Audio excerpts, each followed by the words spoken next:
Sir గద్దర్కి Padma Vibhushan award ఇవ్వాలని Telangana government ఒక లేఖ రాసింది సార్. దాని గురించి బండి సంజయ్ గారు స్పందిస్తూ పోలీసుల్ని చంపేస్తూ ఇప్పటికీ పోలీసుల్ని చంపేస్తున్న పార్టీకి కొమ్ము కాసి పాటలు రాసిన గద్దర్కి పద్మ విభూషణ్ అవార్డు ఎలా ఇస్తారు అని ఆయన ప్రశ్నిస్తున్నారు సార్. దీని గురించి మాట్లాడారు. అంటే నక్సల్స్ ని ఏరివేస్తాం అని ప్రకటించాడు హోంమంత్రి. అవును సార్. ఆ ఏరివేస్తాం అనే కార్యక్రమంలో భాగంగానే వరుస ఎన్కౌంటర్లు జరుగుతున్నాయి.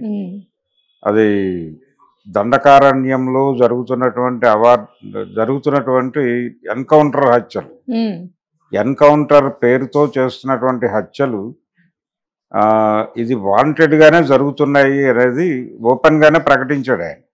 నక్సల్ ముక్త్ భారత్ మా లక్ష్యం అని ప్రకటించాడు. నక్సల్ రహిత భారతదేశం మా లక్ష్యం అని చెప్పి ప్రకటించినటువంటి ప్రభుత్వానికి, ఆ ప్రభుత్వంతో ఉన్నాడు, ఆ ప్రభుత్వాన్ని నడుపుతున్నటువంటి ప్రధాన పార్టీ నాయకుడు ఆయన బండి సంజయ్. ఇంతకంటే భిన్నంగా ఆయన ఆలోచిస్తాడు, మాట్లాడతాడు అని అనుకోవడానికి ఆస్కారం లేదు. ఆయన జనరల్ గానే కొంచెం అగ్రెసివ్ స్టేట్మెంట్లు ఇస్తున్నాడు.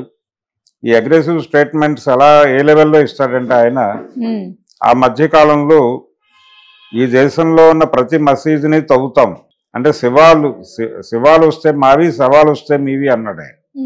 శివాలు అంటే శివుడు ఇలాంటి గుడులు ఏవైనా ఉంటే కింద మసీదుల కింద, అంటే ప్రతి మసీదు కింద ఏదో ఒక గుడి ఉంటుంది అనే సెన్స్ లో ఆయన మాట్లాడి ప్రతి మసీదు తవ్వేస్తాం, శివాలు వస్తే మావి, శవాలు వస్తే మీవి అన్నాడు.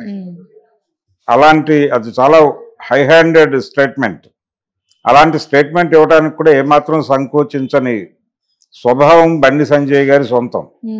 అందులో భాగంగానే ఆయన ఈ రోజున గద్దర్కి అవార్డు ఏమిటి, ఒకవైపు గద్దర్ పేరుతో సినిమా అవార్డులు ప్రకటించాడు ఆయన రేవంత్ రెడ్డి. సినిమాలకు ఇచ్చేటువంటి నంది పురస్కారాల ప్లేస్ లో గద్దర్ అవార్డులు ఇస్తాము అన్నాడు ఆయన. దాని మీద ఒక చర్చ జరుగుతోంది తెలంగాణ సమాజంలో. ఆ చర్చ గద్దర్ నమ్మినటువంటి రాజకీయ లక్ష్యాల పట్ల గౌరవంతో నడుస్తోంది. గౌరవంతో అంటే గద్దర్ ఉత్తమ హాస్య చిత్రం లాంటి అవార్డులు కూడా ఇచ్చేస్తారేమో ఈ పేరుతో. అంటే ఆయన ఆశయాలకు దగ్గరగా ఉన్నటువంటి సినిమాలు ఏవైనా ఉంటే దానికి గద్దర్ స్మారక పురస్కారం ఇవ్వటం ఓకే. అలా కాకుండా గద్దర్ పేరునే అవార్డులకు పెట్టేయటం ప్రమాదకరంగా మారుతుంది. గద్దర్ ఉత్తమ విలన్ ఇలాంటి అవార్డులు ఇవ్వాల్సి వస్తుంది, అది కొంత ఇబ్బందికరం అనే చర్చ ఒకటి గౌరవప్రదంగా జరుగుతున్న సమయంలో ఈయన మధ్యలో ఎంటర్ అయి తనదైన పద్ధతిలో గద్దర్ తన జీవితాంతం ఏ రాజకీయాల వైపు అయితే నిలబడ్డాడు అంటే ఆయన చాలా క్లియర్గా మావోయిస్టు రాజకీయాల వైపు నిలబడ్డాడు.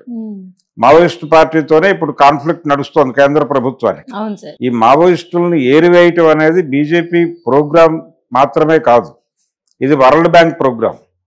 అంటే అడవుల్ని, ఈ దేశంలో ఉన్నటువంటి సంపదల్ని మొత్తాన్ని కూడా కార్పొరేట్లకు అప్పచెప్పడం అనేది ఒక ప్రధానమైనటువంటి ఎజెండాగా కేంద్ర ప్రభుత్వం నడుస్తున్నటువంటి సమయంలో ఆయా ప్రాంతాల్లో నిర్వాసితులైపోయేటువంటి ప్రజల తరఫున వీళ్ళు పోరాటాలు చేస్తున్నారు. ఆ పోరాటాలు చేస్తున్నటువంటి వాళ్ళని నిర్మూలించేస్తే ఆ తర్వాత ప్రజల్ని బయటకు తరలించేయటం అనేది ఈజీ అవుతుంది అనే ఉద్దేశంతో ఇప్పుడు అభివృద్ధి అనే పేరుతో ప్రతి చోట ఏదో ఒక పెద్ద కార్పొరేట్ కంపెనీని తీసుకొచ్చేసి ఆ కార్పొరేట్ కంపెనీల్లో లోకల్స్కి ఉద్యోగాలు ఇస్తామని చెప్పి అక్కడ ఎలో చేయించి వాళ్ళతో బలవంతంగా సంతకాలు తీసుకుని ఎలో చేయించి ఆ తర్వాత అందులో వాళ్ళకి పారిశుధ్య పనులు తప్ప ఇంకో పనులు దొరకవు. పైన టెక్నికల్ లైన్ ఇవన్నీ కూడా పెద్దవాళ్ళు ఎక్కడి నుంచో చదువుకుని అమెరికాలో చదువుకున్న వాళ్ళు వస్తారు అక్కడికి. సో ఇక్కడ స్థానిక ప్రజలకి భూములు కోల్పోవటం తప్ప అందులో ఉపాధి ఏమీ దొరకదు. ఒకవేళ ఆ ఉద్దేశం ఉంటే వీళ్ళని ట్రైన్ చేసి వీళ్ళనే పెట్టుకొని వీళ్ళతోనే పని చేయించుకోవాలి లాంటి ఒక జీవో ఏదైనా తీసుకొస్తుంది ప్రభుత్వం. అటువంటిది ఏమీ లేదు మన దగ్గర, అటువంటిది ఏమీ లేదు. ఎవరినైతే నేటివ్ పీపుల్ ఎవరి భూములు అయితే తీసుకుని మీరు పరిశ్రమలు పెడుతున్నారో ఆ భూముల యజమానులకి వాళ్ళకి సరైన తర్ఫీదు ఇచ్చి వాళ్ళకి పెద్ద స్థాయి ఉద్యోగాలు ఇవ్వాలి. ఇవ్వగలిగితే అవి వైబుల్లే, ప్రపంచం మన్నిస్తుంది. కానీ అది ఇప్పటివరకు జరిగినటువంటి దాఖలాలు ఎక్కడా లేవు. అందుకని కార్పొరేట్లను ఫెసిలిటేట్ చేస్తూ వాళ్ళకి భూములు కట్టబెట్టడం కోసం ప్రభుత్వాలు చేస్తున్నటువంటి ప్రతి చోట కూడా నిర్వాసితులు బయటకు గెంటివేయబడుతున్న వాళ్ళ సంఖ్య పెరుగుతోంది ఈ మధ్యకాలంలో. అడవుల నుంచి జనాల్ని, ఆదివాసీల్ని బయటకు గెంటేస్తున్నారు. అవును సార్. పల్లెల నుంచి చాలా మందిని బయటకు గెంటేస్తున్నారు. ఈ గెంటేసిన వాళ్ళందరూ మహానగరాలకు వచ్చి ముష్టివాళ్ళుగా మారిపోతున్నారు. లేకపోతే ఇక్కడ రోడ్ల మీద పడుకోవడం, వాళ్ళకి వేరే ఏముండదు. ఇక ఆధారం నిర్వాసితం అయిపోయిన తర్వాత ఇంకేం ఉండదు వాళ్ళకి. సో దేవుడే ఇచ్చాడు వీధి ఒకటి అన్నట్టుగా ఆ వీధిలో పడుకుంటున్నారు. అయ్యో.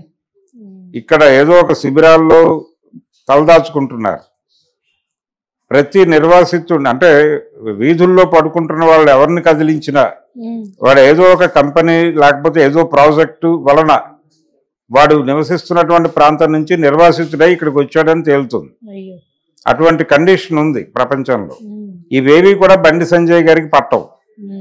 ఇవేవి అక్కర్లేదు ఆయనకి ప్రజలు అక్కర్లేదు, ప్రజల కష్టాలు అక్కర్లేదు. ప్రజల తరఫున పోరాటం చేస్తున్న వాళ్ళని చంపేస్తే ఈయన చంకలు గుద్దుకుంటాడు.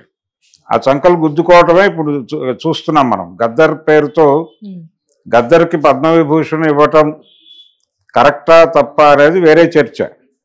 అయితే కనీసం తెలంగాణ రాష్ట్ర ప్రభుత్వం ఆయన పేరు ప్రతిపాదించింది. ఆ ప్రతిపాదన కూడా కోపం తెప్పించింది బండి సంజయ్కి.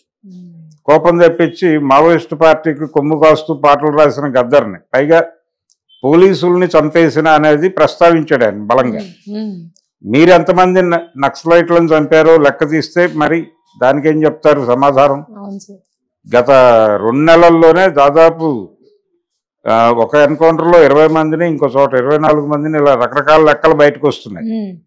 ఈ లెక్కలన్నీ బయటకు తీసి ప్రజాస్వామ్య ప్రభుత్వాలు ఈ దేశంలో ఉద్యమకారులను ఎంతమందిని చంపాయనేది లిస్ట్ అవుట్ చేస్తే, చచ్చిపోయిన పోలీసులు ఎంతమందిని లిస్ట్ అవుట్ చేస్తే చాలా తేడా ఉంటుంది. దానికి సమాధానం చెప్పాలి ఆయన బండి సంజయ్. సో ఆయనకు ప్రజల పట్ల, ప్రజల ఆందోళనల పట్ల ఏమాత్రము గౌరవం లేదు. ప్రజలు చేస్తున్నటువంటి ఆందోళనలని రక్తపు టేరుల్లో ముంచేస్తున్నటువంటి ప్రభుత్వానికి కొమ్ము కాస్తూ, మోడీ ప్రభుత్వానికి, అమిత్ షా గారి ప్రభుత్వానికి కొమ్ము కాస్తూ ఆయన ప్రజా ఉద్యమాల మీద దాడి చేయటమే ఇప్పుడు గద్దర్ గురించి మాట్లాడటం. సో ఇలాంటి వాళ్ళకు కూడా ఈ ప్రజా ఉద్యమాలు గుణపాఠం నేర్పాల్సినటువంటి అవసరం ఉంది అనే విషయాన్ని మరోసారి ముందుకు తెచ్చాడు.